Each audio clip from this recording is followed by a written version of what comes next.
It's the start of a brand new week. Hello, good afternoon, and welcome to the Monday edition of The Pulse. We're coming to you live from our studios here. We're live on DSTV channel 421, GoTV channel 125, and around the world on myjoyonline.com.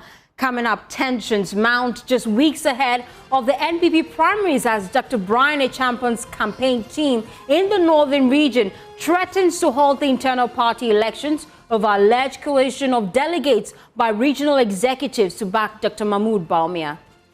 That if they don't declare their support for that particular candidate, Alhaji Dr. Mahmood Bawumia, make sure that they would delete their names from the album. That is what they are telling the electoral area coordinators and some of the polling stations.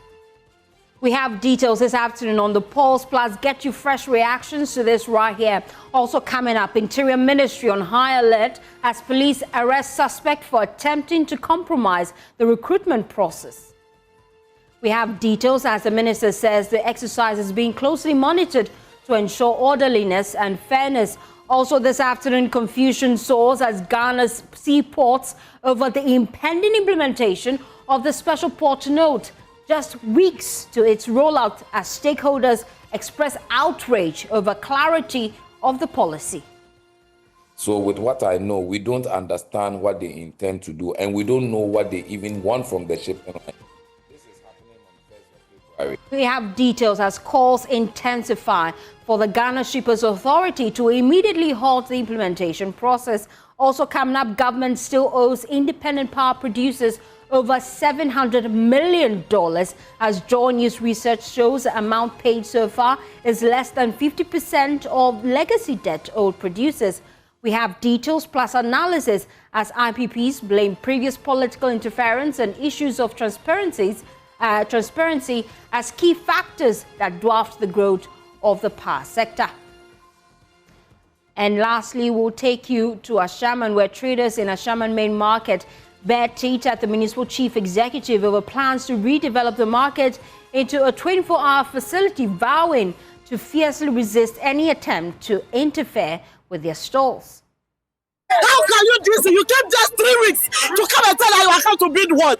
I'm sure that Mama is not aware. The DC and the government should be very careful. We voted for them.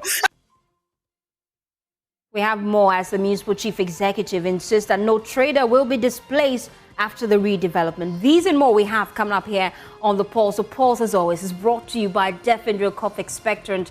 Defendril, breathe easy, feel better. My name is Faustina Safo. Please take a seat. Be my guest.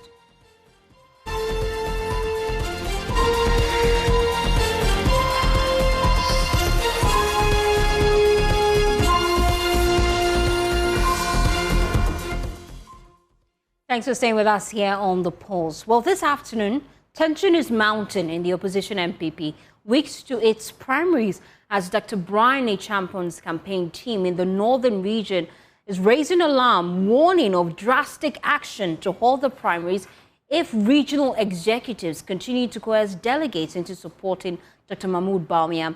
The team's head of operations, Alhaji Baba Al-Hassan, says they have audio recordings of delegates being pressured to endorse Dr. Bawumia, a practice they insist will not be tolerated. Addressing a press conference in Tamale, Alhaji Baba Al-Hassan stressed that they are preparing to bring the entire process to a standstill unless the playing field is leveled. Listen. Dr. Bryan Acheampong is one of the candidates vying for the New Patriotic Party flag bearership positions with elections on January 31st. He was in the northern region some weeks ago canvassing for support. Addressing a press conference in Tamale, the head of operations, Baba Al-Hassan, said they believe the massive support he enjoyed is the reason why delegates are being intimidated, and warned that they would not watch on whilst this happened. That if they don't declare their support for that particular candidate, Alhaji Dr. Mahmood Bawumia, that they will make sure that they would delete their names from the album. That is what they are telling the electoral area coordinators and some of the polling station executives. And we are telling them that, look, no one can delete your name from the album because we all voted for MPP and our forefathers were there when the party was being formed. So no one can intimidate anyone in the party. The party belongs to all of us and not a particular section of people. I have the audio recordings We were in Savannah region when the call started dropping. Even when they went to Zabzugu, they tried same and then it didn't work. And we are assuring them that no one can intimidate them. If they claim that Northern region is their stronghold, why are you now threatening people that if they don't vote for your candidate, you remove their names from the album? It's not fair. So we want a fair level ground so that people will know who owns Northern region. Northern region is not for anybody. Northern region is a level playing ground for all the aspirants to come and campaign. But if you are going to use that Machiavellian tactics, we let them know that even if they want on election day, we can boycott the election. It won't happen. It can never be held in Northern region. We have that capacity. He urged the Regional Council of Elders to intervene in the matter. We are only telling the Council of Elders to call those people involved to order so that at the end of the contest, whoever wins, it will be easy for us to smoke the same peace pipe. Well, thankfully, I have Al Hassan joining me live via Zoom. I also have the head of operations for Dr. Bryan Acheampong's campaign team. Like I told you, Alhaji Baba Al Hassan. He's joined the conversation via Zoom. In the studio, rather, I have with me a member of Kennedy Japan's campaign team, Kobi Amwa. He's a lawyer and would also be engaging other key individuals as well as a member of the executive for the NPP. We would be engaging Haruna Idrisu, Haruna Mohammed. He is the Deputy General Secretary for the NPP. Join the conversation as well. We appreciate your time, gentlemen. I'd like to start with Baba Jamal. I've just been looking at some of the key concerns you have raised. Baba Al Hassan, you've been raising some key concerns. You claim you have audio recordings of delegates being coerced by party members to vote for Dr. Mahmoud Bawumia. Can you identify these individuals? Yeah, first of all, I want to say a very good afternoon to you and those monitoring us nationwide or worldwide. In fact, the thing started about 4 days ago when we were in Savannah region with our candidate in the person of Dr. Bryan Acheampong. We were there when the calls started dropping, that some of the regional executives, including some of the party constituency executives, telling them that they want them to declare their support for a particular candidate, who is Dr. Mahmoud Bawumia. And they were not happy about the instructions that were given to them by the leaders of the party in the region. So I asked them to furnish me with audio recordings, and which they did. So that triggered us to also come out with our press conference to tell the Council of Elders and those who matter in these elections that they should make sure that everything is done according to the constitution of our party. Leaders of the party in the region, so you have definite names, right? Yes. And who are these individuals? Yeah, they mentioned one Alhaji Baziza in Savulugu, who was telling them that that yesterday when Dr. Mahmoud Bawumia gets to Savulugu, they should all come out and declare their support to Dr. Mahmoud Bawumia. And some of the electoral area coordinators deny factly. And there are certain names because of tranquility in the party. I don't think it's meant for public consumption, because we've raised an alarm indicating or telling our Council of Elders to call those people into order. So we are waiting to see whether the Council of Elders will call them to order or not before we can publish the name. We'll make it a public consumption. The Council of Elders, you have officially petitioned them, you've written to them? Yes, we did that. Immediately after the press conference, we went and delivered the press release, some of the letters to them, waiting for their response. And did they give you any timeline as to when they'll be responding to your concerns? They told us that they will get back to us as soon as possible. And currently, as we speak, there is a tension in Sanargo constituency. The same thing that we raised, they are there in Sanargo constituency. Some of the polling station chairmen are saying they will not endorse Dr. Mahmoud Bawumia. Others too are saying they will endorse Dr. Mahmoud Bawumia. Currently, that is what is going on in Sanargo and one of the Tamale 4 constituencies in the northern region. And you feel intimidated by this? No, we don't feel intimidated, because if you believe that northern region is your stronghold, why should you be, threatening people to vote for or to declare for your candidate? The delegates are wise. They know what they can do for the party. They were delegates before this particular Congress or elections. So you don't need to force a delegate to go your way. Let's just leave them free range. They will use their own discretion. They know the person who can become the leader of our party, and then we win power 2028. We are not just looking for a leader. We are looking for a winnable candidate. So let's just give them the chance. We shouldn't threaten them. We should let them feel at home, and then they'll use their own discretion to pick a leader for the party. We need power, not a leader. Stay with me. Let me bring in Haruna Mohammed, is Deputy General Secretary for the NPP. We appreciate your time here on The Pulse. I'm sure some of the concerns being raised by Dr. Bryan Acheampong's campaign team has been brought to your attention. These individuals in question, have you at least invited them for questioning? Firstly, good afternoon to you. Good afternoon. And good afternoon to my other co-panelists, the two, Baba Alasan and the lawyer who is in the studio. I've listened to Alhaji Baba Alasan. This is the first time hearing this particular accusation. I would not blame him, because this is something he said happened just yesterday or the day before yesterday, just within the course of the week.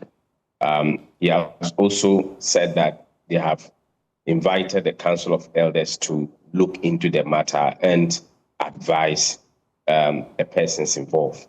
The takeaway from what he has raised has solution in the Presidential Elections Committee's guidelines for the elections. These are matters that they are alleging has happened, and there are procedures as to how these matters are going to be addressed. And I am not surprised that they have asked the Regional Council of Elders to look at it if indeed they have petitioned to that. But the IPAC of the PEC, that is the IPAC, the Intra-Party Advisory Committee within the Presidential Elections Committee, accommodates all the various candidate representatives or themselves. And as the Director of Operations for Bryan Acheampong's campaign, I believe that these particular concerns should have been channeled to the representative or the outfit of the campaign directorate of Honorable Bryan Acheampong. And this will be brought to the attention of the Presidential Elections Committee. And some of these particular matters need to be addressed within and look at critically and address them, because so far the Presidential Election Committee has discharged their duty creditably. No presidential candidate has accused them of any bias. And I believe that that level playing ground has been given.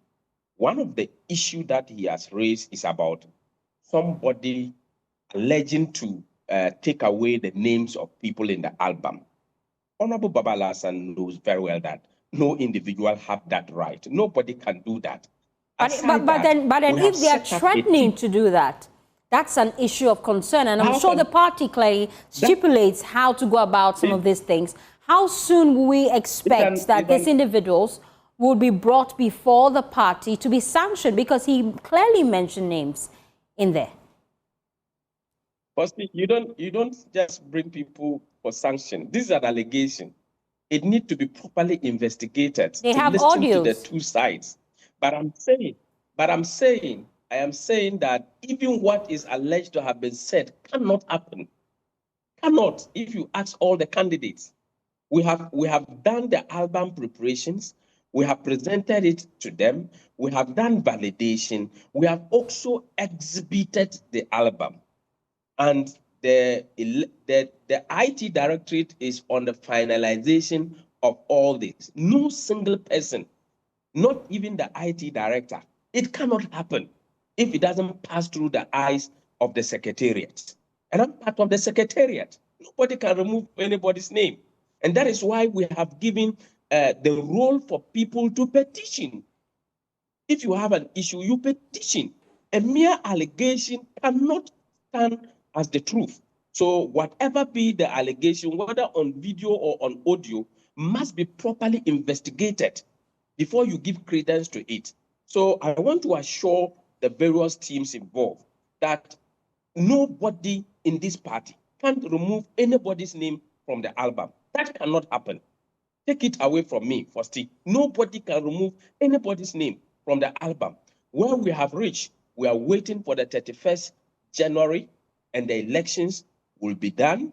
And again, everybody will get to elect the person you want to represent the New Patriotic Party. And again, I've heard Alhaji Baba Alasan says that even on the election day, they can, please, my brother, I know how humble you are. I know how dedicated you are to the cause of this party. When we are speaking, we need to be very careful and choose our words very carefully. That will not endanger or even shift the burden of what or the content of which you want to send. I don't think that the threat of boycott can definitely stop the elections on election day. Take time and then petition or take it through the appropriate process to address them. But when you boycott the election on the election day, the election will still go on. But then time is not on their hands, and that's why they are really concerned about it, because we have just few weeks to the party primaries, and he's concerned about it. And that's why I'm wondering, what timeline are you giving to address this, especially because they have audios and they have names? We are just hearing this on TV. It has not been properly petitioned before the Presidential Elections Committee. Just today, reps of the presidential aspirants have just left. I'm in the party headquarters. They had a meeting. If this was brought to their attention and a proper petition filed before them, they would have looked at it. So if they think time is of essence and time is not there, they should file a proper petition, and that petition will be looked at. And that is why all the representatives of the presidential aspirants are on the IPAC, which we call the Intra-Party Advisory Committee, where they are all represented. I believe that this sittings continues to happen. And if they see that there is something that is being done that is untoward, then they should properly file a petition. And that petition will definitely be given a listening ear. So the petition they've currently filed to the leadership in the region is not proper. Is that the case? I've not seen any petition. Okay. Firstly, I've not seen any petition. There is no any petition before us. If there is any petition before any other body, let them discharge that. But there is no petition before us as a national party. There is no petition before the Presidential Elections Committee. I'm just hearing this, and I'm called to respond to that on national television. Stay with me, Haruna, because I'll come to you and find out how the internal elections preparations is ongoing so far. But let me bring back Baba Al-Hassan just to get his thoughts on this. You've just heard from leadership of the party. They want you to file a proper petition. They've tabled the processes you should go through. How soon will you be filing that petition? Yeah, we did that before we did the press conference. But our General Secretary is not even aware that it's available. Five of our members didn't see their name in the album. So we are yet to raise that petition too. But when they went to Zabzugu, where he's coming from, where our Deputy General Secretary is coming from, they tried to whip those electoral area coordinators in line to declare for Dr. Mahmoud Bawumia, which didn't happen. So they brought it to Safuligu, and then Tamale North, and then currently it is going on in Sanaro. So what we are saying is that I am not saying on the election day you will not come out and vote. I am only saying that if you claim Northern Region is your stronghold, Why are you now threatening people that if they don't come out and declare their support for a particular candidate, you remove their names from the album? So what we are just saying is that we want a fair level ground so that at the end of the day, all of us will be able to smoke the peace pipe. But if we are coming, if you are seeing any foul place, we will not sit down aloof for that thing to happen in Northern region. So even if you are going to petition, we will not petition the national. We are in the Northern region, and the thing is happening in Northern region. All we need to do is to petition the Northern Regional Council of Elders before they forward it to the national. That is what we are doing. And so, Haruna, is that process okay with you? I didn't hear you. They are petitioning the Council of Elders for advisory. Okay. But if you want that matter to be addressed, you have to petition the Presidential Elections Committee. My brother, that is how you have to petition. And first, he mentioned about the issue of where I come from, Zabzugu, is about an allegation, which I don't need to respond to that. It's an allegation. But you are not part of the regional committee. So again, on the issue about Savulugu, that not only Savulugu, there are many other across the country that we have exhibited the album. People have expressed dissatisfaction with regards to the spelling of their name, the absence of their name, the absence of pictures, which I am aware. So these matters have been channeled through the directorate, the IT directorate, that will be addressed. So to say I am not even aware that is below the belt. I don't think that I sit down here and I sit out concerned and doesn't know what happened in the party. I don't think so. And Al-Hassan, are you satisfied with our response? I am not satisfied. We are not satisfied until we hear from the Regional Council of Elders what they have for us. But what we are just calling on them is that they should make sure that they shouldn't tag the electoral area coordinators and the polling station executives to declare their support for any candidate. We don't do that, and we don't also expect the other camp to also do that. They shouldn't threaten them. We are there for the grassroots, and we are there for the polling station executives. That is just our concern. Thank you so much, Al-Hassan, for your time here on The Pulse. We've also been engaging Haruna Mohammed.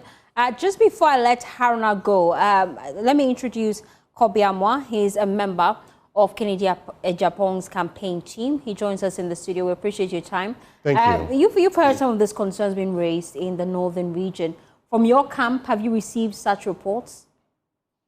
I mean, these are internal party issues. Okay. And a lot of times when dealing with them, in as much as you need results, sometimes you have to deal with it with a lot of tact. I mean, there are some two examples which have been public, so I would like to comment on that. Recently, there was a tape of Bugui Nabu, a former regional chairman, on a phone call talking about how he's not going to allow anyone who is from the north to say they are not supporting someone who is not a northern brother. Is one of the issues that came up.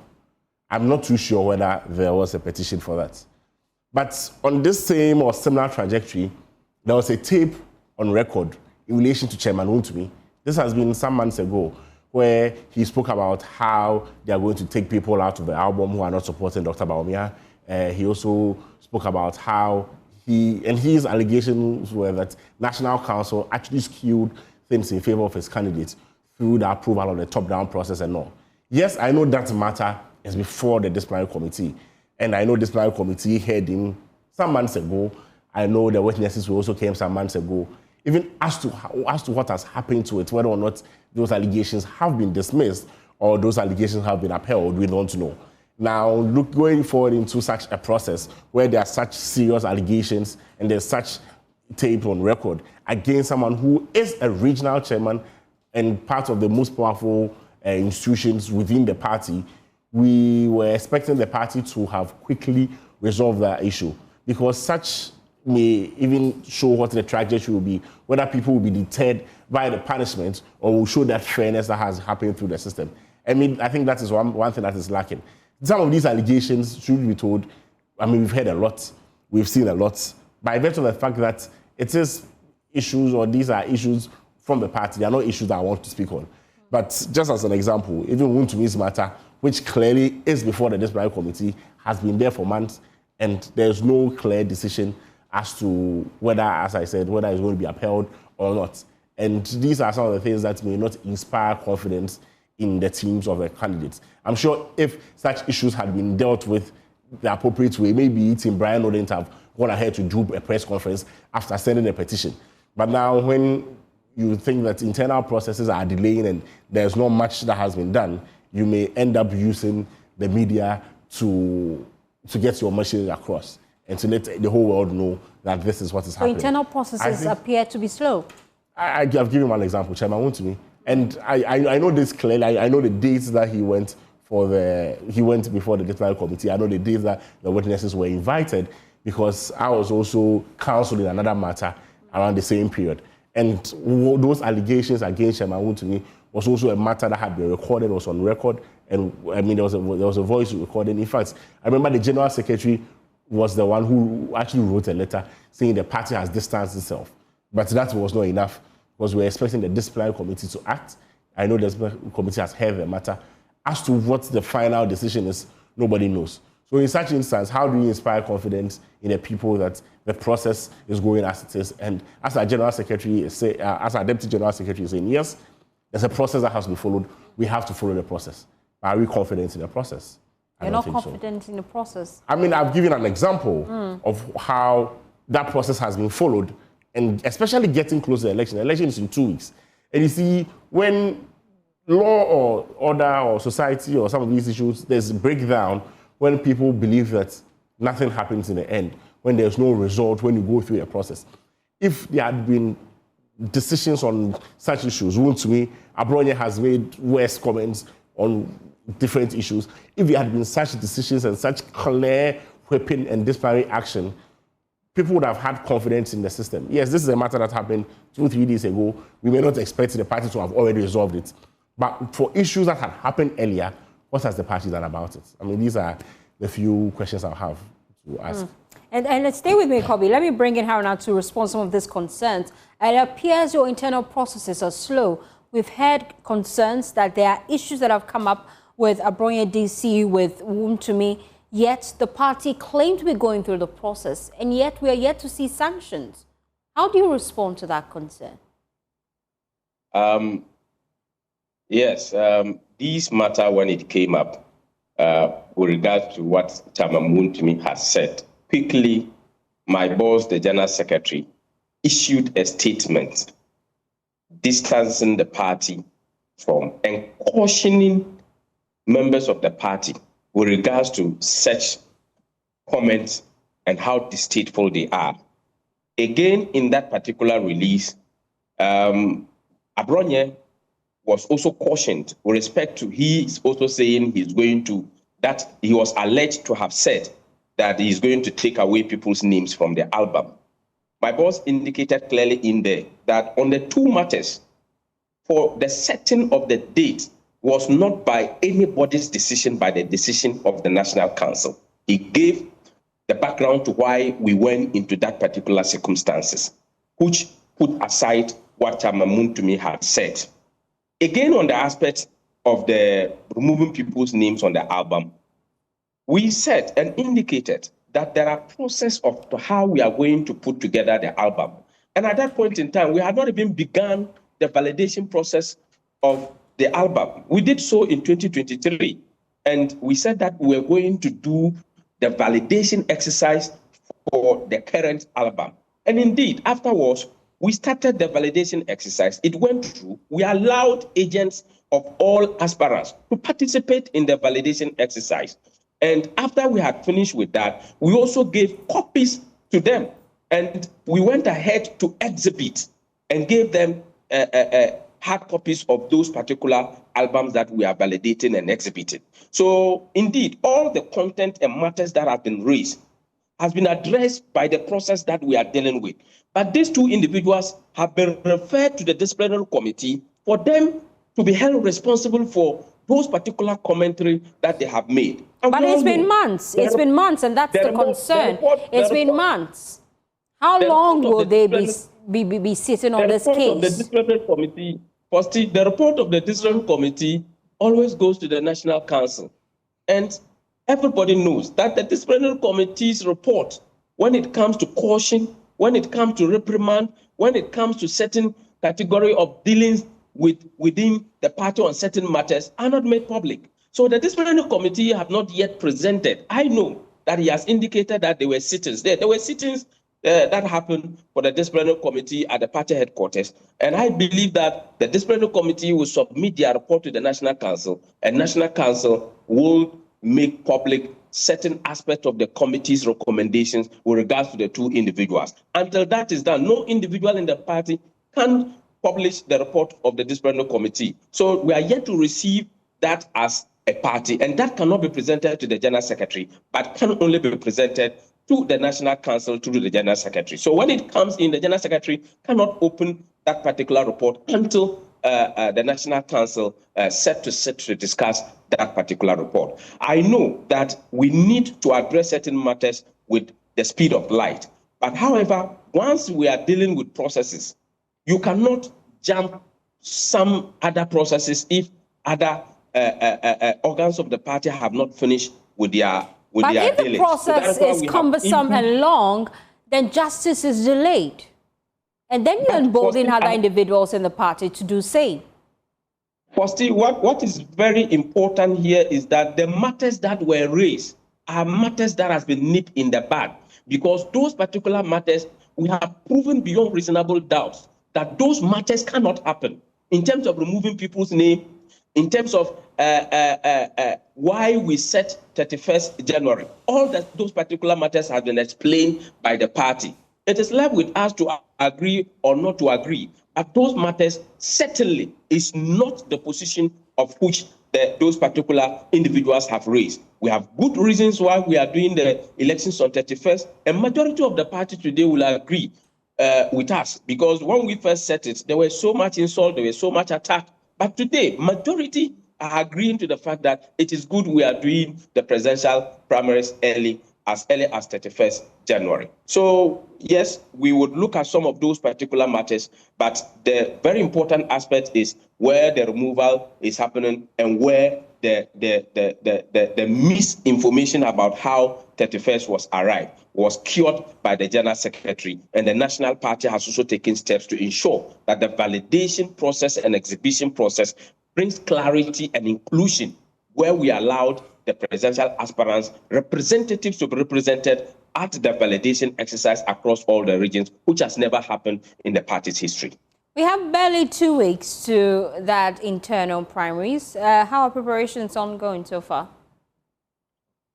Preparations is ongoing. The elections committee of the party today, they had meetings with the representatives. They just closed when I was coming in to the secretariat to have this particular Zoom meeting. I believe that the exhibition process has been concluded. Reports on missing names, missing pictures, misspelling of names and what have you, all these are being put together, and these will be concluded, and then the copies will now be given to the presidential aspirants, and it will be printed and sent to the Electoral Commission of Ghana, where they will be supervising the elections. In terms of security, the Ghana Police Service has taken center stage of the elections, and no party security is going to be allowed. Venue for the elections has been identified by the Electoral Commission of Ghana. Not any regional party did the identification. It's the Electoral Commission of Ghana who identified the venue. All the venues that we are going to use is known by the presidential aspirants and their assigns and agents, and all the processes that we have put through is ongoing. Printing of ballot, when it begins, all the presidential aspirants representatives will be there for the printing to be done, and then the dispatch of those particular ballot papers will also be done in a clear, transparent manner. We are very confident that we are going to have a very clean elections. We are going to have a very good level playing ground and a very peaceful elections that will happen on the 31st of January 2026. Thank you so much, Haruna Mohammed, who's Deputy General Secretary for the NPP, for your time here on the polls. I still have Kobe with me in the studio. Are you pleased with some of the answers he has given? As I said earlier, I mean, these are internal party issues. It's not everything that I would want to be. I think he's nodded. These are internal party issues. It's not everything that I would want us to openly discuss. However, I still think that there are some there may be some cause, not necessarily cause to worry, but if some of these issues had been resolved earlier, or there would have been much more confidence in the system. And I'm sure that is why all these are happening. I still think that we have some time. The party should be very proactive in ensuring that issues are resolved as and when they are raised. We just have 2 weeks to the election, but from there we have 3 years. And the outcome of the election and how the election is managed will show whether or not there will be unity after the election.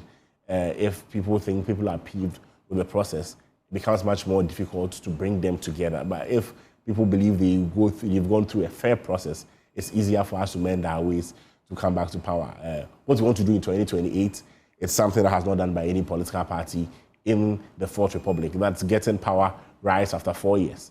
So we will need a very strong and united front and one party. And looking at the recent happenings where at least 2.1 million people who voted for us in 2020 didn't vote for us in 2024, it shows that there's a lot of work to be done. And we shouldn't play with such allegations, a lot which we've been confronted with, and some that I said, yes, maybe before the disciplinary committee. And as of now, we've not had a proper resolution which will inspire confidence in the people. Now let's look at the campaign on the ground. You've been on the ground touring the regions, the constituencies, you've been engaging delegates. How is your message resonating with them on the ground? So far, so very good. The people are very receptive of the message of Honorable Kennedy Acheampong. The people have come to understand that he is the man to win power for MPP. And apart from the power that we are looking for, almost every other thing may be secondary. Secondary in the sense that as a political party, as individuals, you may have a lot of ideas, you may have a vision, but without power, you're not going to implement that vision. There are a lot of people who wanted to, Edward Mahama and others, Parkwesi Indium, a very brilliant person, may have had a very good vision for the country, but by virtue of the fact that they never had power, none of this vision, this vision couldn't materialize. So we are letting the people understand that Kennedy is that candidate to win power for the MPP, and Kennedy is the one who has come up with a clear solution to the major problems that are facing this country, which is jobs, or the major problems facing this country, which is jobs. The delegates understand that it is true. The delegates, a lot of them understand that, yes, last election, we may not have made the right choice, and this time around, they are willing to make that right choice. And I'm sure you've seen various polls, by Info Analytics. There are so many polls now. Every day you wake up and there's a different poll. It's not like TV gets confusing. Are you worried about the performance of your candidates? As I said, some of the polls are in our favor. I saw one from Sanity Africa this morning that says we are winning. I've seen different polls by Global Info Analytics. Personally, I would advise that when there's so many polls in the system, people don't even get to digest and study what it presents, because every day there's a different variable here, and a lot of people come to you, what does this mean? What is all this about? I think that the ultimate poll is what we have on the 31st of January. Last election, the last poll I saw prior to the last primary, Global Info Analytics put Kennedy at 18%. At the end of the election, he had 37%, which was more than double what I had seen in the poll. So the polls itself are not conclusive. The polls are indicative. The polls are what, as a team, you pick the data, you study what the data is, you know what you learn from it. Because every time you see a poll, there are two things that you have to look for: the credibility of the data and the methodology. Yes, there are sometimes that we may have, because it's a scientific work, there are sometimes that we see the data and we may have issues with the methodology, the sample sizing and all, but there's also a lot to study from, which we do. We have our own research team. We look at other polls that come anytime there's a poll, we look at the reports, and we also do our all internal polling to know what the strengths of the campaign are, where it needs more resources, where do we have to go 2 times, where do we have to intensify the campaign, where is okay, where do we maintain, where should we focus on and all. So all these are things that we consider, but the polls alone do not cut the job. I remember, if I may remember right, I don't remember that prior to the 2016 Trump election, any of the polls went for him. Most of the polls were against him. Even the last poll, that's what brought him closer. The last CNN poll put him within he was down by 3 points, but he still won the election. So polls, yes, are good. Polls are indicative, But the ultimate poll and the most important poll is what happens on the 31st. And we've seen a lot of polls going for us, some going against us. But we keep working. And then as we wrap up the conversation, you know that politics is largely a game of numbers. How many delegates are you confident are on your side? I think that at the end of the day, we get 50+1. I don't think this is even a matter of runoff. Looking at the audited album, they're still going through the auditing. As of now, we are looking at about 210,000 people. I don't think we'll get less than 110,000 people from the regions that we are. I've been to most of the regions. Greater Accra, for sure, we are going to win. Last election, looking at the intimidation, the whole processes, and what happened, we had 47. It's very likely we are going to win Greater Accra. Central region, I'm sure everybody in this country knows that Kennedy is going to win. Same for Volta region, they have accepted him as one of their own. Oti looks very good for us as of now. I just went to Eastern. Eastern initially was where we all thought was going to be a battleground. We are going through Eastern with Natoshi through all the 33 constituencies. It's obvious that Kennedy is pulling well. Yes, Eastern, all the candidates may pull. I think that we have a slight edge there. Western North, we are very strong. I think we are going to win with these regions. Bono region, I think we are going to win. Ahafo, we are going to win. Bono East, I still think is 50-50. In the northern part of Ghana, per our own internal polling, and I'm going to go there next week to work, but per our own internal polling and from the information we've gathered, Upper East is looking very good for Kennedy. Savannah is looking very good for us. Northeast, not too good, but we are going to do better than we did last election. Northern region, we are going to do better than we did last election. Same for Upper West.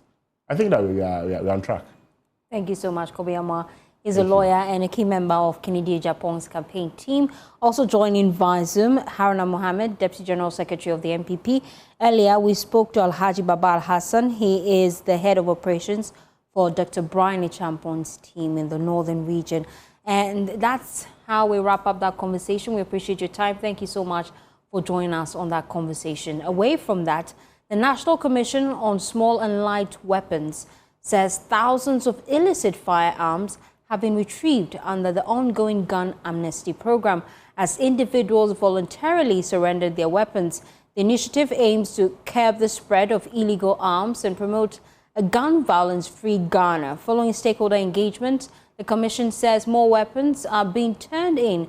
At the end of the amnesty period, qualifying firearms will be re-regularized and the rest, we are told, will be destroyed. The Executive Secretary disclosed this after a stakeholder meeting with the Ghana Airports Company Limited and airport security agencies. Those that were brought so that they can be regularized, we'll take you through the process. If you are someone with good behavior, someone who the law says we can register for you, it will be registered for you after background checks and everything. But those ones that are brought in and cannot be registered, we are confiscated to the state and destroyed. And so the Commission also has one of its mandates to destroy weapons, and therefore now we have the weapon sharer that mails weapons donated to us by ECOWAS. We now have it in country. And so during the destruction, all of you will be brought in, just like we are, so that the destruction will be public. And we have thousands of them that are likely to be destroyed, hopefully this year. So you'll be caught. We'll destroy them, those that cannot be, it's not all of it. Let's emphasize, so that we don't have people say that when I send my weapon, even for registration or re-registration, it will be destroyed. No. If you are qualified to own a weapon and it's not legalized and you don't have any shady character, it will be registered for you. If not, it will be confiscated. Meanwhile, the Deputy Minister for Interior, Ebenezer Telabi, said the government is considering extending the program. However, he emphasized that for now, the current deadline is the 15th of January and it remains in full force. He cautioned that anyone found in possession of illegal firearms after the amnesty period will be dealt with in accordance with the law. We are aware of the growing public interest and stakeholder calls for the extension, as the CEO said, of the gun amnesty program. I wish to assure you that the Honorable Minister of Interior is giving careful consideration to these calls. This reflects government recognition of the realities on the ground and the the need to ensure that no individual is denied the opportunity to comply with the law due to lack of time, information, or access. However, while this consideration is ongoing, it is important to emphasize that the amnesty is still in effect. The program provides a lawful, non-punitive window for individuals who are in possession of illicit firearms or ammunition to surrender them voluntarily or to regularize their weapons in accordance with the existing laws. I therefore want to use this platform to strongly encourage all persons in possession of illicit firearms to take advantage of the gun amnesty program. Surrounding such arms is not a sign of weakness. It is a responsibility that protects families, communities, and the nation at large. For those who may be eligible to regularize their firearms, this is the appropriate and lawful path to follow. Let me be clear that once the amnesty period comes to an end, the law will be enforced fully and with your support. Possession of illicit firearms outside the amnesty framework will attract a prescribed sanction. The choice before us is straightforward: cooperation now or consequences later. The Minister for Interior, Mohammed Muntaka Mubarak, has announced the arrest of one person by the Ghana Police Service for allegedly using social media to lure and deceive unsuspecting individuals in an attempt to compromise the ongoing police recruitment exercise. According to the minister, the police acted swiftly after detecting the activity, tracked the suspect and effected the arrest. The suspect is expected to be arraigned before court by tomorrow as investigations continue. The minister, who visited several recruitment centers in Accra following the commencement of documentation and body inspection for all applicants seeking to join the police service, assured the public that security agencies are on high alert to prevent any criminal interference, stressing that the process will be fair and transparent. Person, at least for now, because we are working with Eagle Eye, and believe me, we are using all the resources available to us: National Signal Bureau, NIB, CID, PID. We are using all, and we are watching with Eagle Eye online what people are doing. So you try it, we immediately go in and zero on you and grab you. Will it be put before court? Yes, obviously, because the person is being processed. I want to believe that today, tomorrow, the person will be put before the court, because we just don't want to compromise this process at all. So we see the slightest thing, we won't even wait for you to commit the crime. Once you advertise it, we know that the intent is clear, so we'll come after you. And for this one, we are not sure whether he has been able to get any victims there, because we saw it, I think, Tuesday or Wednesday, and by Saturday, we've been able to zero down and grab him. And we want to believe that he may be working with some other persons. So we are trying to do all those. And I'm very confident the Director General CID is on top of it, and we'll make sure that we'll get all of them arrested. The minister also noted that proper measures have been put in place to ensure the recruitment process is conducted fairly, describing protocol recruitment as a thing of the past. And this idea that, oh, I can give it to somebody and that, please, if someone collected your thing, tell them they're going to give it to Minister of Interior, please forget it. You go through the process. Obviously, there are people that we need to consider. And I always say, people have to use that protocol. I say, well, I don't know why you call it. The police will tell you, they have men and women who are helping them with their spouse, but they are not officers.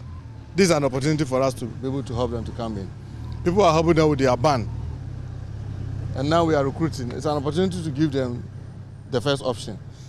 The police require doctors, nurses, and other professionals. If, for example, after all this process, and we needed, for example, a gynecologist, and we don't have, we'll go and pick somebody who is interested, even if the person hasn't applied, to take the person through, because we need that. Because, supply. For those ones, yes.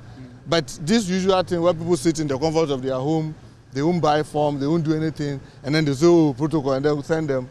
It's a thing of the past. That one, under the leadership of His Excellency John Dramani Mahama, I have his firm support that we won't do that, and you can be rest assured. So those who are online trying to deceive people, please don't let anybody deceive you. Well, let me bring in security analyst Emmanuel Kuting. We appreciate your time here on The Pulse. Now, we've heard of this before. This is not new, really, where people use social media to lure innocent people into scams like this. Are we really doing enough as a country to curb crimes like this moving forward? Well, thank you for having me, and very good afternoon to your cherished listeners. Indeed, we need to commend the Minister of Interior and, by extension, the IGP. This thing has been with us for a very, very long time. But because of technology and proactiveness, I think we are beginning to come to the realization that it's better we nip this in the bud. And it shows one thing, my dear sister. You see, governance is a very simple matter. And if you look at what the Interior Minister and, by extension, the IGP are doing, they're simply doing the right things. And Ghanaians don't expect much. If you do the right things, you see the results flowing in naturally. That's why people are praising John Mahama in his first year. It's not because of anything, because the right things are done. For example, your ward buys a form for 250 Ghana cedis. What is that money meant for? And your ward goes for a recruitment process and dies through a stampede. So you realize that the EWAC tragedy has kind of awakened the spirit of the security sector reforms. And to be honest, we put our men on the ground to find out what was happening. And the reports we got were very comforting. For the first time, we are seeing recruits being given seat to sit, given water, and in some cases, snacks. It has never happened for a very long time. As far as I'm concerned, as a security analyst, I've never witnessed it. And second, there were emergencies around, like medical doctors and ambulances. And if you listen to the Interior Minister critically, he's not doing anything extraordinary. He's just doing the right things. It's just that many government agencies went to sleep. How can someone advertise on social media or any other platform using names of very senior security personnel or politicians, and with the on-ban of technology, we are not able to trace these people?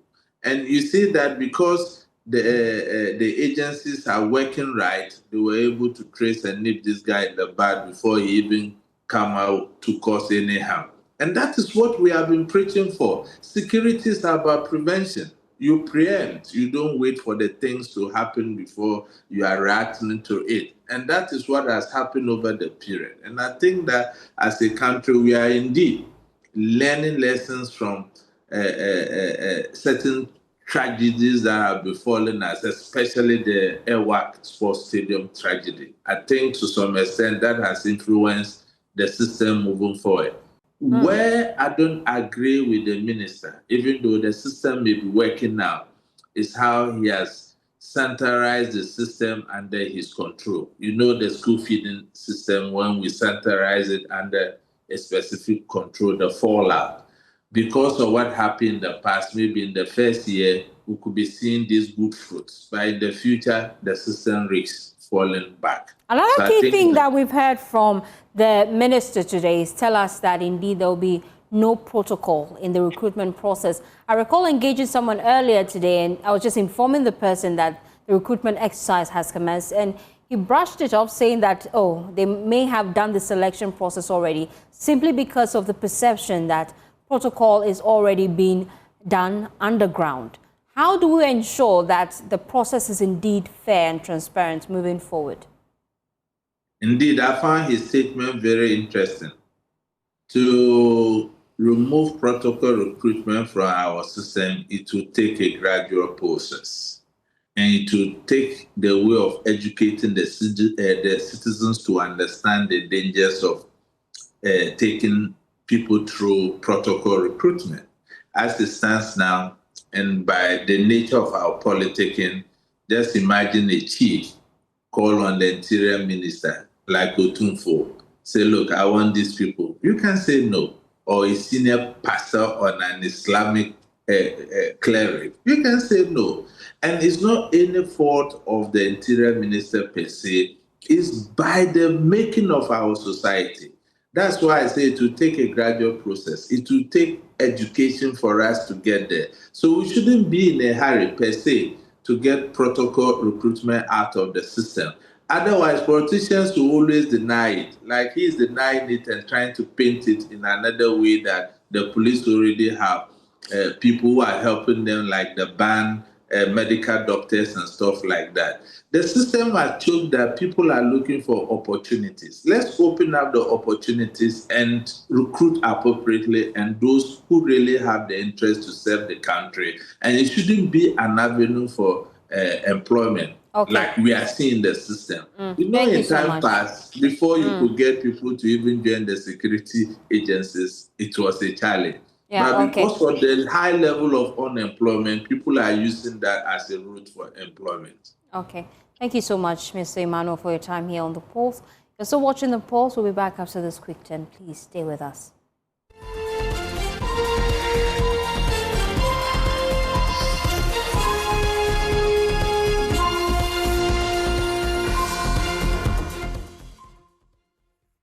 To stay with us here on The Pulse. Well, this afternoon, JoyNews research has revealed that government of Ghana still owes independent power producers over $700 million, even after settling close to about $1.5 billion in energy sector legacy debt. Official records indicate that the government has already informed the IMF about its plans to settle the remaining balance owed power producers latest by the year 2028. Head of our research desk here at JoyNews, Isaac Kofi joins me right now via Zoom with a breakdown of some of the computations that our research desks have been putting together as far as repayment of the energy sector debt is concerned. He joins me live with more. Kofi, what exactly have you been finding out? Since this news broke, there are so many, misleading headlines about this figure, right? This is 1.47 billion, US dollars. And in fact, this is not the amount of money that has been paid to independent power producers. We need to break this down for you to understand. So this 1.47 billion dollars that have been paid so far, according to government's own official, data that they've released, they paid $597 million out of that to World Bank partial risk guarantee. Remember, there was this risk guarantee that went dry for a period of time. Government says that they've actually put money back into that, and so that is active now, $597 million US dollars. And a part of that 1.47 went into outstanding gas invoices owed ENI and Vitol. That's about $480 million US dollars. And there's a part that, there's been a lot of misleading headlines about in terms of the legacy debt owed independent power producers. As far as the data is concerned, based on what government has actually said, independent power producers in 2025 were paid $393 million US dollars as part of their restructuring exercise. In fact, let's try and understand the independent power producer side very well. According to the finance minister in the 2026 budget, this particular government, inherited a debt of 1.4 billion, US dollars owed just to independent power producers alone. And this debt was subjected to restructuring. And in fact, we heard the finance minister and the energy minister spoke about it, that independent power producers had agreed to accept some level of haircut, meaning that they were willing to write off a part of that debt. And according to the finance minister, over $250 million was written off. So out of that 1.4 that was owing them, owed to independent power producers, according to government, they made a savings of over $250 million. And the remaining amount is 1.1 billion. And it's out of that the government paid $393 million in 2025. The debt still outstanding, or the debt still being owed independent power producers, is $770 million US dollars. So the independent power producers, as we are learning, come to you for you to even go back to that 400 million that has been making the headline as to whether it is very accurate or not.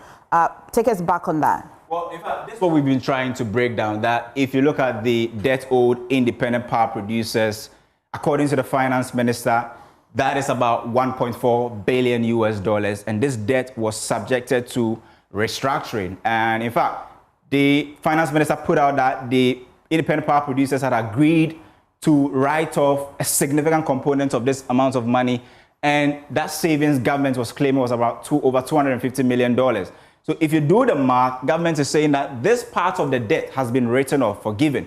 Independent power producers are not entitled to this amount of money anymore because they had to also sacrifice. The remaining amount that was reprofiled after restructuring was $1.1 billion US. And it was out of this that the government paid that $393 million out of it in 2025. The remaining amount still yet to be paid by government as far as debt owed independent power producers is concerned is $707 million US. Government has paid this amount, so remaining amount is about 64% yet to be paid. And this is the outstanding debt that government is owing independent power producers. And we understand, based on what government has told IMF so far, there is a clear plan on how to pay this remaining amount. And according to government, they will be paying this between 4 to 5 years. And categorically, the finance minister has indicated that by the end of 2028, government should be done paying the legacy debt owed independent power producers. We also understand that there is also the plan to pay IPPs over $300 million US this year. And so that $1.47 billion that was reported, it is not debt owed or is not what has been paid to just independent power producers, but the energy sector as a whole. The independent power producers component of that is about $393 million, and government is still left with some $707 million US to be paid. We can now hear from the CEO of Independent Power Producers Ghana, Dr. Eliplim Akpetogbo, who told JoyNews about how precious and previous political interference, as well as issues of transparency, crippled the growth of the sector. That they have shown towards the energy sector issues, particularly with the IPPs. I would say it is still an ongoing process. We are not yet out, but all the same, government has shown good faith, so we are grateful for that. And it has actually injected good energy and confidence in the sector. The sector is being reformed and it's an ongoing process. I can see the practical steps that are being taken. For instance, one critical issue is transparency and fairness in the sector, as well as independence of the sector from political interference. That was the case in the years past, and that's seriously affected the growth of the sector. But I could see clearly at this time that we are gradually coming out of those influences, and that is actually having a positive impact on the sector. So, in fact, we are moving forward, and things, I believe, will get very well.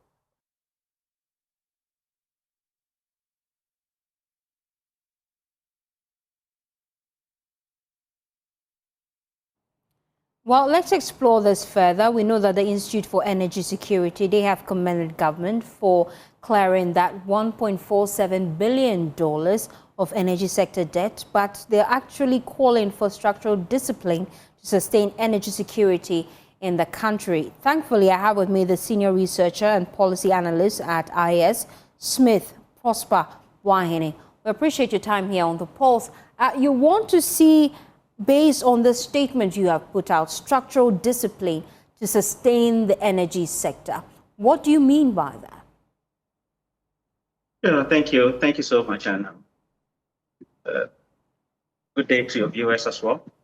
Yes, we understand the legacy debt issue and then the challenges with commercial losses has dominated our power sector for some time now. And so, indeed, we actually appreciate the effort that the government is putting in to replenish the the depleting safety net, that is the partial risk guarantee.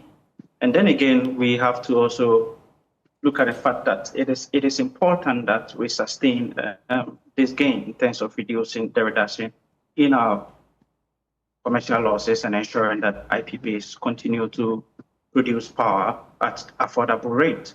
And so the structural gains are very much important when you are looking at, for example, adherence to the cash waterfall mechanism in ensuring that gas suppliers get resources to be able to supply the gas to the IPPs, and also the fact that IPPs are able to maintain operational reliability that has to do with liquidity over the period that has been a major challenge. So yes, IPP is IES is commending government for this step that it has taken in ensuring that the industry is ripped of this chronic debt challenges that is facing the industry. But then going forward, we must adhere to the structural challenges or rectifying these challenges and ensuring that the industry is sustained. You've mentioned a few of the challenges, but based on your internal audit and findings, what are the major challenges that they face in the energy sector, and how can that be dealt with decisively by this administration moving forward? Great. Aside from technical challenges, which most of us are aware of, machines and others, the major challenge has to do with liquidity, obviously.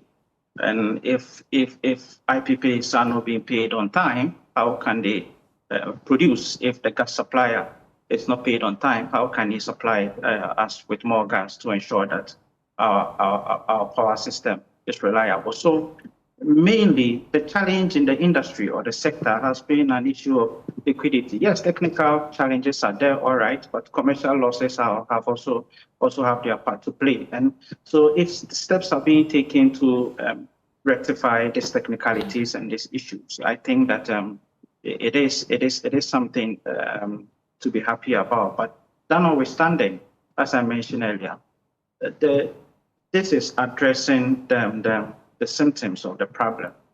The disease of the challenge itself is how we can sustain this gain to ensure that the industry is really moving forward on the right trajectory.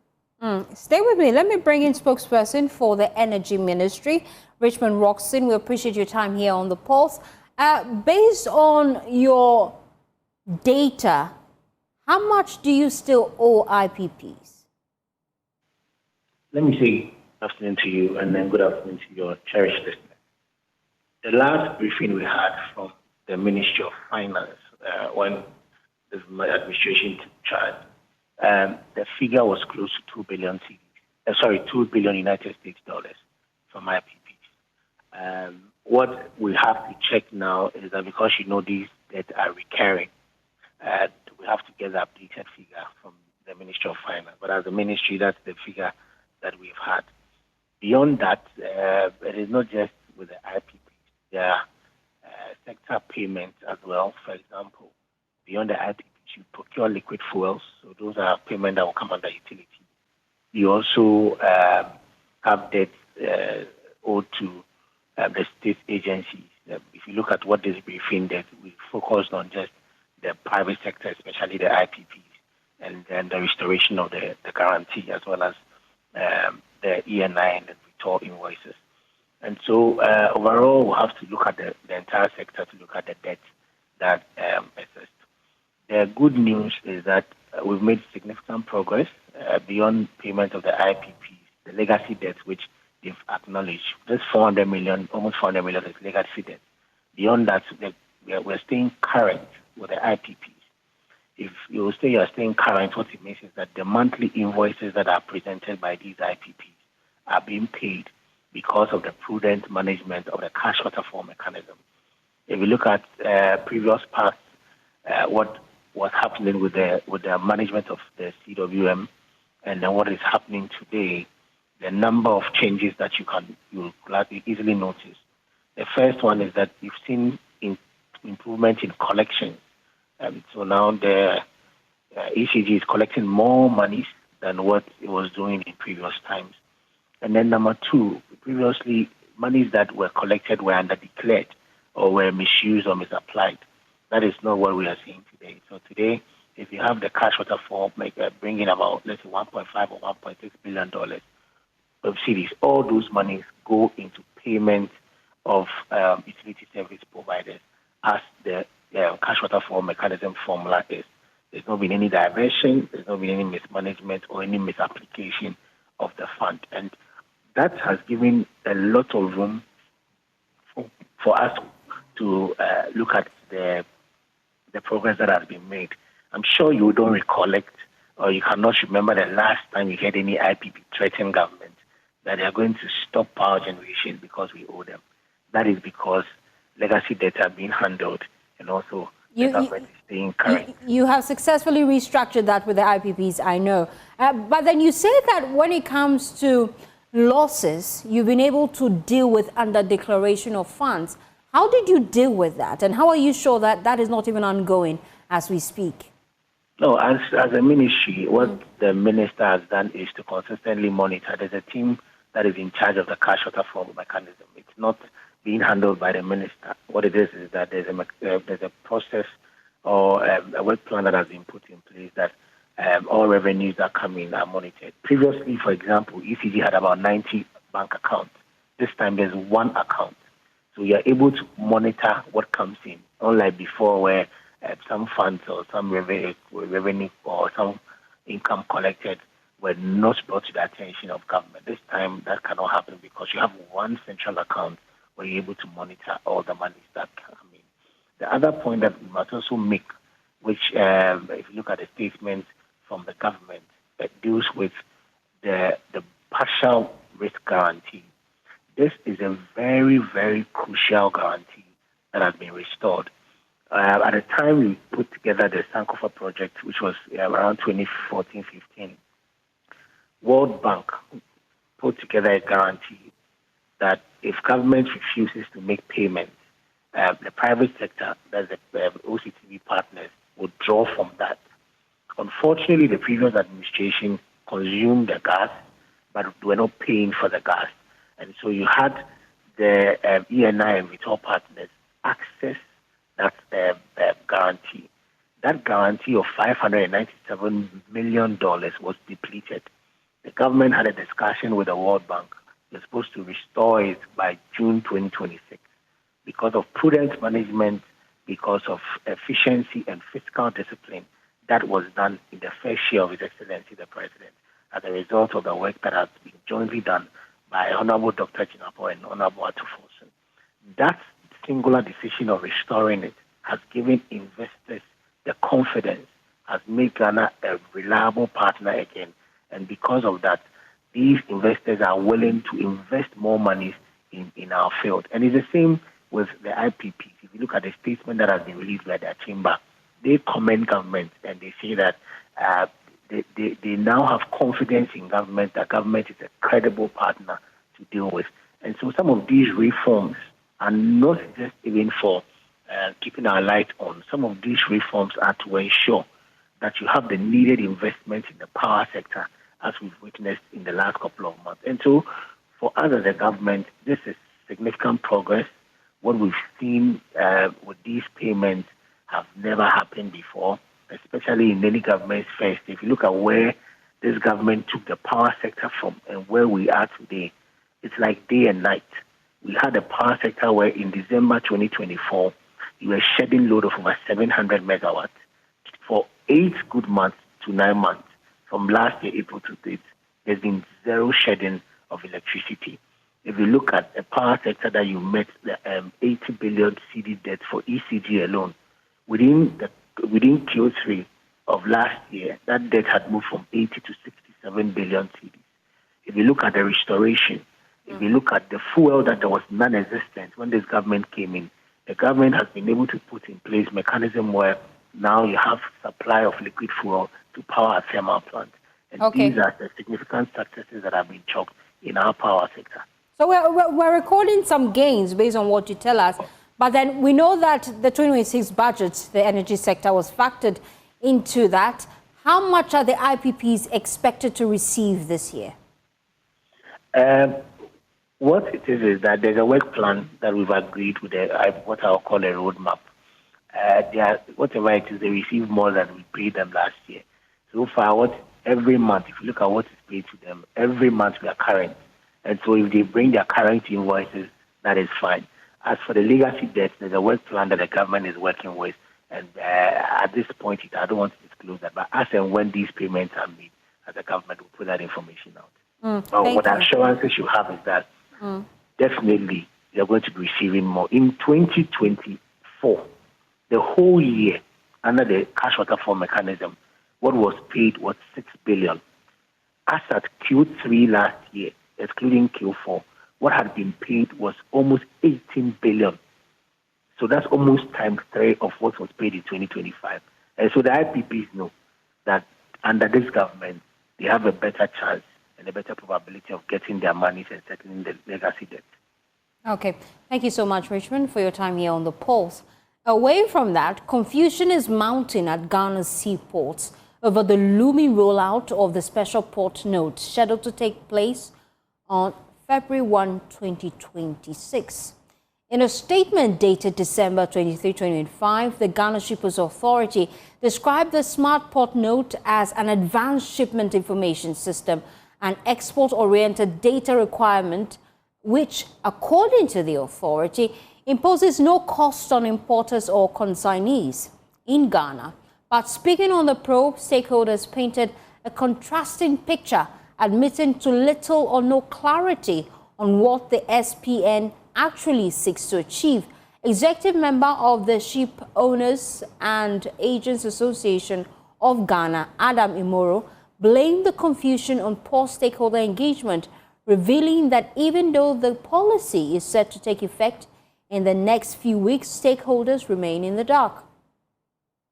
I would only stand from one point. I mean, I'm not going to get into the whole discussion that is going around because I think it's important that we educate people properly. So with what I know, we don't understand what they intend to do, and we don't know what they even want from the shipping lines. This is happening on 1st of February. And if the government intends to go ahead on 1st of February, and the shipping lines don't even know what to do, most of the principals, when they saw the process, are asking questions, but we don't have answers for them. So what might happen is then unfortunately lines might have to leave cargo behind. We contacted shippers via phone, and I was promised that they will reach out to us and then have a dialogue with us. It's a week now. We haven't heard anything, and February is just around the corner. All I'm worried about is, I mean, if this is what the government wants to do as shipping lines, they are not going to stop it. We are not going to stop it. But the reasons being alluded to by maybe the proponents who have been in stakeholder engagement, I really don't see anything here. Maybe there's something else, I don't know. Maybe when we meet, they'll let us know. Meanwhile, convener of the Coalition of Concerned Importers and Traders Association, Michael Obri, is demanding an immediate suspension of the SPN rollout, insisting that the ICOMS platform is already capturing the same data that the Ghana Standards, the GSA, now seeks to collect at a fee. The essence of the Shippers Authority is to protect the shipper. Protect the shipper also against arbitrary costs. The Shippers Authority should not be seen as the one that is introducing such arbitrary costs. And that we do not need to take Ghana steps back when we have moved forward, because Ghana is part of the nations that have moved into destination inspection. We are no longer in the pre-shipment inspection era. We've moved forward. Don't take us... 1st of February. They're going to implement it. What will be your position? Our position is that this should not happen. And if the Shippers Authority does not listen to us, if government does not listen to us, then we would advise ourselves. What are you going to do? We would advise ourselves. Okay.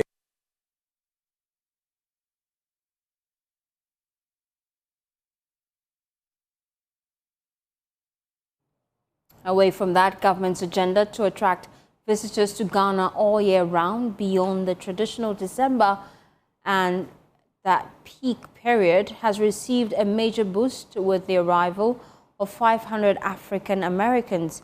They are members of the Alpha Kappa Alpha Sorority Incorporated, the first African-American sorority founded in Howard University.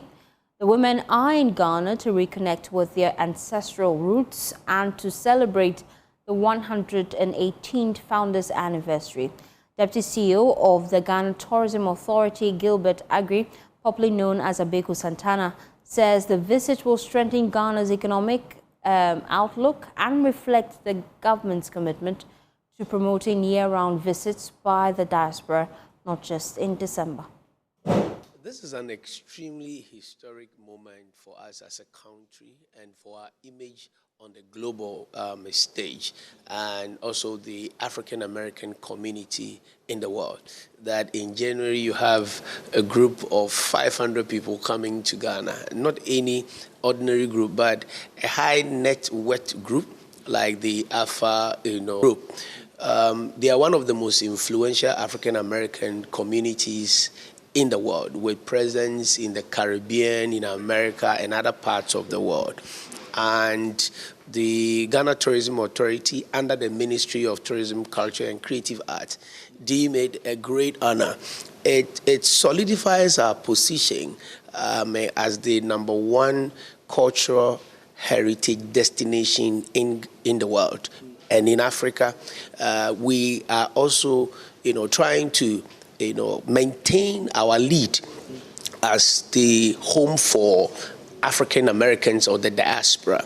Now, we want to commend, all the destination marketing campaigns initiative from the 1992, from the Pana Fest, Emancipation, to the Year of Return, Beyond Return, and now under the Black Star experience of our government. So for us, it is a continuous marketing awareness. So for such a powerful group to come here, it is the awareness they know about Ghana, and this also shows our international destination marketing strategy.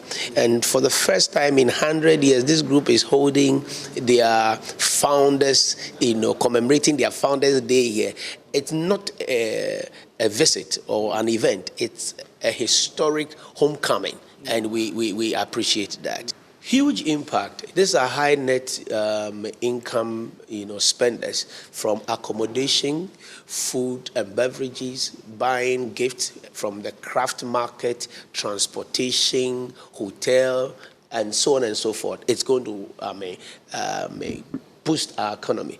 If you take averagely, if a person spends, say, $3,000, multiply $3,000 by 500, and if they are spending 2 weeks, you appreciate the tourism receipt, the income that is coming into our economy, and it's coming into the informal sector, where normally in January it dips down because we have spent so much in December, so it's a lean season. So even in lean season, you are getting visitors coming, spending. It's a major boost for our economy. All right, thanks so much. My pleasure.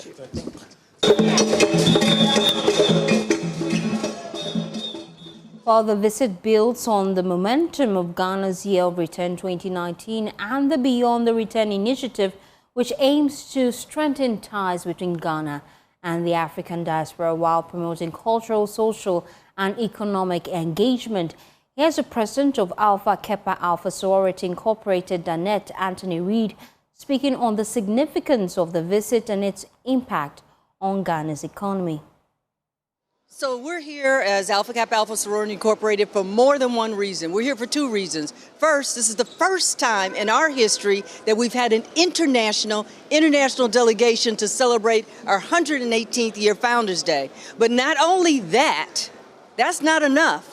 We're going to charter a new chapter here in Accra, Ghana. We are excited. There's a couple of reasons. We have an interest group that's here that has been working hard and working on our mission of service to all mankind here in Ghana, and they have said they wanted a chapter here. And so what we're doing is coming through and make sure that we give them that chapter and that we celebrate this 118 years with them. service. Now, one of the things we do is we work on fighting food insecurity. So we have a program called CHIP, Childhood Hunger Initiative Power Packs. So we intend to pack at least 1,000 power packs while we're here on January 15th. We're going to include rice. We're going to include tomato paste. We're going to include packets of fish. So everybody brought something in this whole group to contribute to that.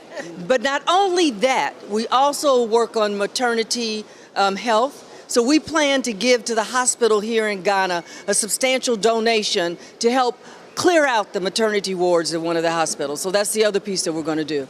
So we're just wanting to make sure that we leave Ghana just a little bit better than we found it, and hopefully we continue our mission on service to all mankind.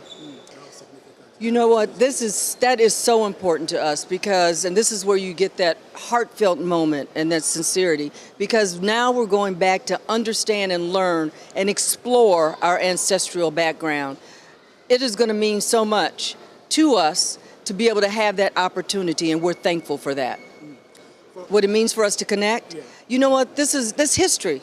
For us is history, for us is an opportunity that some of us wouldn't have had.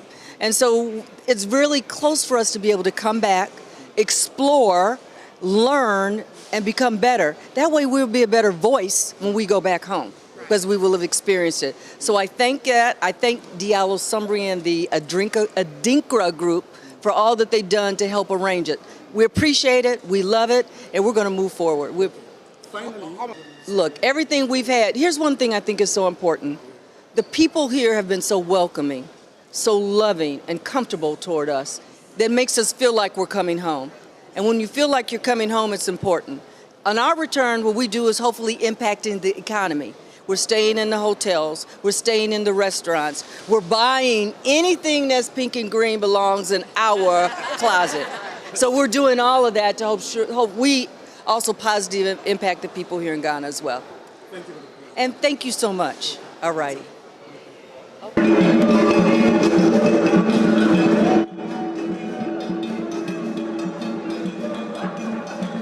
The CEO of Adinkra Group, Diallo Sumbri, who played a key role in organizing the visit of the 500 Alpha Kappa Alpha members to Ghana, says that events such as this will boost Ghana's economy. Well, first of all, we're very happy that Alpha Kappa Alpha Sorority Incorporated has decided to celebrate their 118th Founders Day in Ghana. It's a historical occasion. It's a historical moment, not just because it's the first time that a group this large from America, a college-educated group of black women, has decided to celebrate their Founders Day and charter a new chapter here. But what this shows is that years after the year of return and now into the Black Star experience, we are still attracting large numbers of diasporans to come back to Ghana. So this week during their charter ceremony, they will visit, of course, Asim Manso and Cape Coast Dungeon. They will have a gala celebrating their Founders Day. We're going to do a little party in that Sandbox, XL Lounge and all of that. So we still got the Detti and the Detti and then the Detti, but they also will, of course, engage in shopping. They'll do a large African ancestry reveal. So of these 500 women, over 100 have traced their ancestry to find out where in Africa they're from, and they're going to find that out on this trip through AfricanAncestry.com. We know government has been trying to push a beyond December in GH agenda so that the celebration is not just restricted to December, but getting more people from the diaspora coming all year round. How do you think this fits into that agenda? Well, you know, we helped start the year of return, and we helping to kick that off, right? It's not December, it's the end of January. So inside of the African American traditions, there are a whole bunch of dates that are significant to us that will attract large numbers of people if we tap in. So I think it's important for people in government and the private industry, if I can say it, to partner with people like me who are tapped in and others who understand when we're marketing to the diaspora. You're still watching The Pulse. We'll be back after this quick turn. Please stay with us.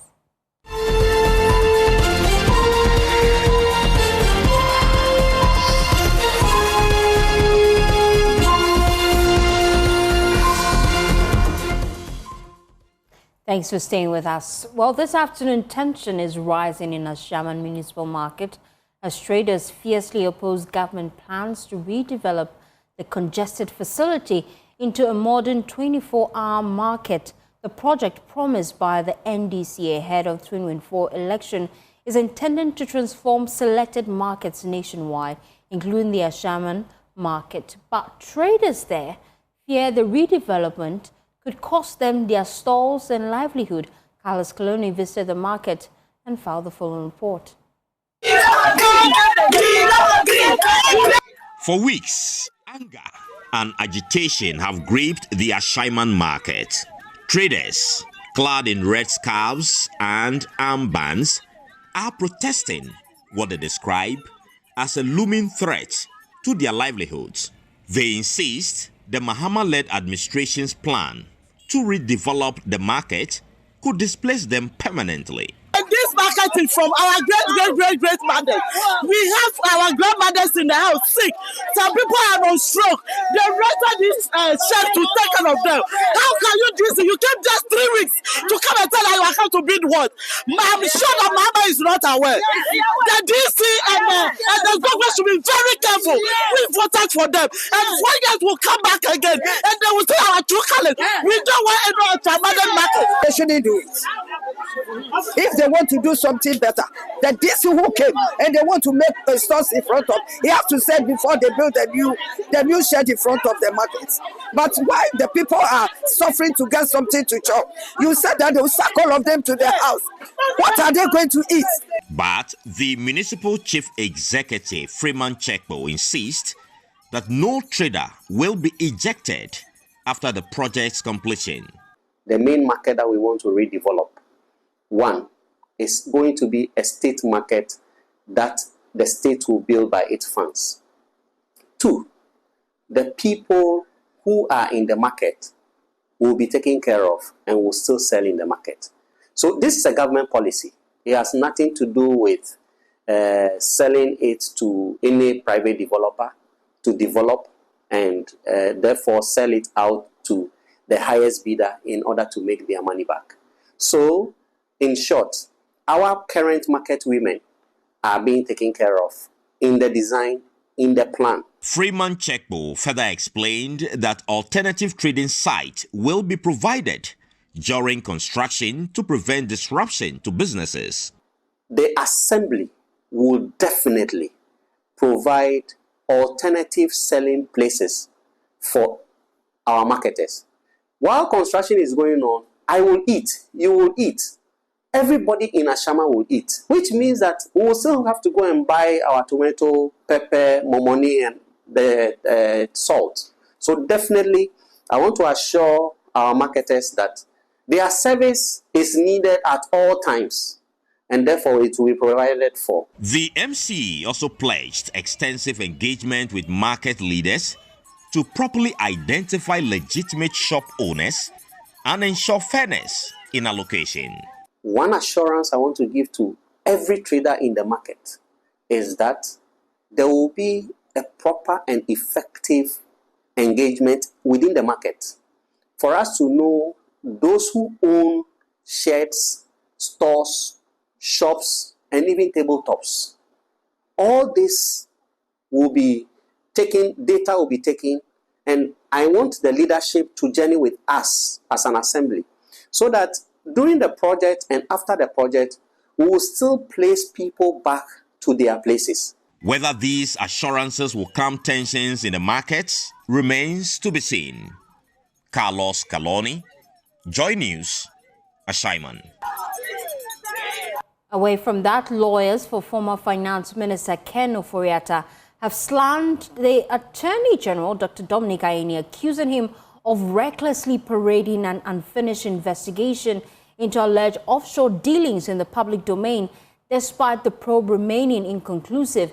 Dr. Dominic Ayine, on Newsfile with Samson Ladi, revealed that his office is working closely with foreign investigators to track what he claims are offshore dealings linked to the former finance minister, who is currently being held in IC detention in the United States. Dr. Ayine said international cooperation is underway to follow these dealings outside Ghana. So you know that even from day one, I didn't make this public. But I started investigating Oforiatta, all right? In fact, in his case, I'm doing it with, some foreign investigators that are tracking, all the offshore dealings and so on, all right? And then, of course, we are also doing our own investigations here. They are inconclusive as we speak. I mean, we have not, come to any conclusion. So this is different from the SML? It's different, totally different, and potentially mind-blowing, but you know that I will not, give any details at this point in time.